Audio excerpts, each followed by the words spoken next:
morning, friends, and welcome to the bridge. This is Miss Linda with Tuesday's Tales, and we're going to read a really fun book today. So make sure that you have your dog, your cat, a sibling, mom, dad, your blanket, whatever makes you comfortable and helps you to enjoy reading. Today I'm going to read a book to you that's called Ricky the Rock That Couldn't Roll. Okay, if you kind of look here, you can see that most of those rocks are kind of round in shape. But Ricky has a problem right here. He's flat on the bottom. And being flat on the bottom isn't going to help him roll very much. So we're going to talk about what friendship means, how you go the extra mile to help people, and acceptance of people that maybe are not the same as you are. So sit back and enjoy Ricky the Rock That Couldn't Roll, and we'll talk about some things in the end. One thing that I would like you to look for is there's something in this book that's called verse. And verse is like a rhyme, okay? It's not a whole poem. It's just a sentence that has a rhyme to it that you can pick up on through the author and the illustrator's creations in words and in pictures. So we'll talk about maybe that a little bit when we get finished. So sit back, ready to go. Ricky the Rock That Couldn't Roll. Written by Jay Maletsky and illustrated by Aaron Wozniak.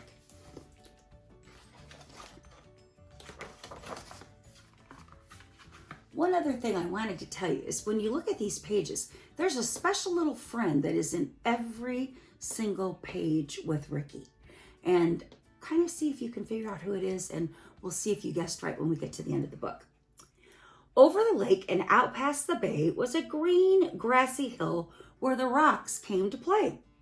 They would race down to the top, they would take in the view, then they would roll their way down the way rocks love to do. So you can see they're having fun, they're smiling. There was Kip, Pip, and Chester, and Marvin the Boulder. Ignatius played too, though he was much older. And a group called the Pebbles never, ever sat still, zigzagging their way up over the hill. So we have Chester, Kip, Ignatius the Rock, and Marvin.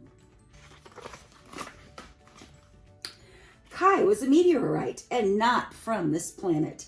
And Maya was lava, but taken for granite. There's kind of a silly poem there. How do you make a tissue dance? Seriously, says Ebert. You put a little boogie in it, said Lisi. Having fun with words. But the one trait that seemed to be shared by them all was that every rock there was shaped like a ball. And because they were round, they could easily roll through the grass, past the lake, up and over the knoll.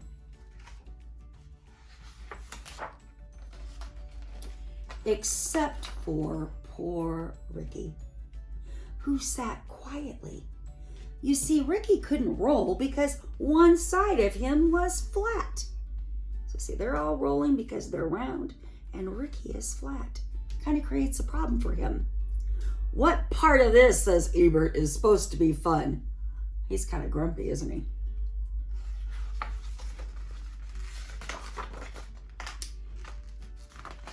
His friends didn't get it. Come roll with us, they would chant. So Ricky tried but replied, I'm sorry, I can't. But the rocks were determined. They were sure they could solve Ricky's flat-sided problem and help him revolve. So Marvin the Boulder, with his impressive physique, carried Ricky all the way up to the top of the hill's grassy peak. Then he pushed him down, yelling, keep rolling, kid. But Ricky didn't roll. He just kind of slid. And he's saying to himself, this feels like a bad idea. Well, the rocks weren't done. Not by a mile. Surely this next try would get Rick to smile. They stuck rubber balls all over Rick using big gobs of glue to get them to stick. They were proud of themselves. This will work, they announced. But Ricky still couldn't roll. Now he just sort of bounced. Boing, boing. And look at He didn't roll, he just bounced. Well, they pushed and they pulled, trying every which way to get Rick to roll, but by the end of the day, nothing had worked, just like Rick expected, and he ended up feeling very depressed and dejected. It's no use, Ricky sighed. There just isn't a way, so I'll sit off to the side and watch you all play. But his friends wouldn't quit. That's called perseverance. That is when they kept trying and trying to come up with a solution. We're here for you, brother, and we'll get you to roll one way or another. So they pondered, and they thought, each straining his brain, till they looked up and saw that it was starting to rain. And that's when it hit that smart stone named Stu. Eureka, he shouted. I know just what to do. He explained to them how they could get Rick to tumble. My plan is pure genius. Stu wasn't too humble. So they carried our hero down the road about a mile to the lake where they gathered up mud they couldn't pile. On the flat side of Rick, creating a mound that they shaped, smoothed, and sculpted until it was round. Then after the rain, with the sun in the sky, they left him to bake till the mud was all dry. They gathered up vines and one colorful feather that they wrapped all around Rick to keep it together. Does anybody have a towel? When the last knot was tied and the work was all done, the only step left was for Rick to have fun. They stood back and watched, feeling very nervous and tense. As Rick breathed in deep, with increasing suspense, he moved slowly at first, testing out his new mold. And then, for the first time, Ricky the Rock rolled. So Bria, the ladybug, who had been there from the start, how many of you saw her on every page, felt a surge of pure joy swell up in her heart. She thought as she watched her friends play on the hill that there's always a way if there's always a will. And she said to herself as Ricky rolled down the slope, when you're surrounded by love, you always have hope. Okay, so that was a really cool story about friends who cared, friends who wanted him to be able to join in even though he was different. That's something you need to think about when you're with friends. All of us have something different. All of us like to do different things. Some of us are better at other things than others, but working together and showing your friendship is a great way to care about somebody. Just like the little ladybug who sat with Ricky the whole time. Okay, real quick, if you would like to draw another cover that you think would work for Ricky the Rock that couldn't roll, you're welcome to draw one.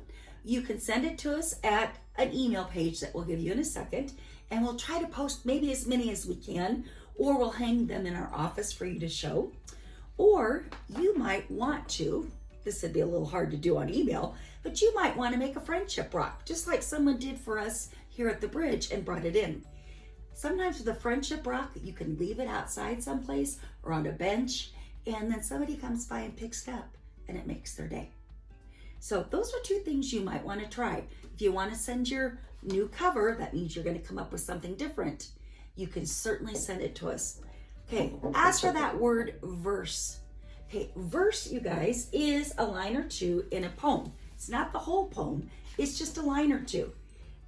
And you might see here that one of the words that might have helped him or show you is, so the Marvin the boulder with his impressive physique carried Rick all the way to the hill's grassy peak. So we have impressive physique and grassy peak. Okay, that is using verse. So I hope you learned something with that today. Thank you for joining us for Tuesday's Tales at the Bridge. We hope you enjoyed it, and we'll look forward to seeing you next week.